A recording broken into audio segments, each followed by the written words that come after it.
So, this is again still Mitch. It's March 23rd. I'm still here in Medellin, Colombia, and I'm recording this DealMaker 4 video module for training on the DealMaker function for Deal Slicer. And if you've made it all the way here, congratulations. This is the final role. This is going to explain how to support a deal team in closing a wholesale transaction. So this is the end. This will be the last training, at least among the basic training, the last of the modules, or the last of the 4 modules for explaining how DealMaker works. So let's get started. This is, of course, the introduction, and this is our tried and true, well explored, well discussed deal slicer fractional wholesaling framework. And we have finally arrived here at the DealMaker function or role. And this is at the heart of this, only in the sense that it is the supporting function or the supporting role for all of the other roles. It is the 7th in the series of 7 roles, and it earns a 20% share. And let's just be really clear. The DealMaker is not the boss of all of the other roles. The DealMaker is the support system, support mechanism for all the other roles. The DealMaker is not at the top of the food chain. They're at the base. They're the floor. They're the leader that lets everybody else crawl on top of them to get over the obstacle. And it's a challenging position. And my belief is that you can't be a great deal maker unless you've done all the other functions at least once, at least understanding how they work, because you won't appreciate the job that those other roles do unless you've done them. So you've done all those other roles, you've arrived at a place where you're comfortable with each of those roles and how they fit together, and now you're ready to take this final step into tying all these team members together so they can actually take down deals. So let's talk about what the DealMaker actually does.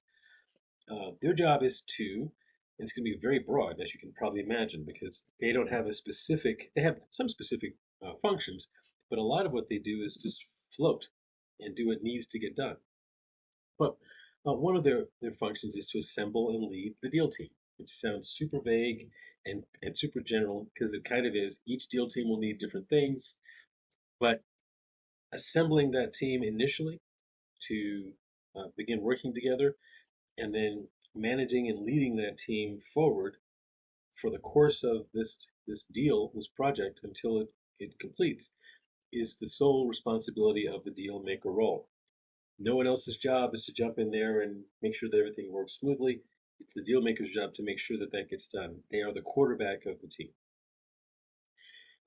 They're expected to anticipate and address any deal problems, which again, I recognize is super vague, but those problems are going to arise. And when they do arise, to the extent that no one, if it falls under no specific role, then it's the deal maker's job. Basically, anything that doesn't easily fall into any of the other categories is automatically the responsibility of the deal maker.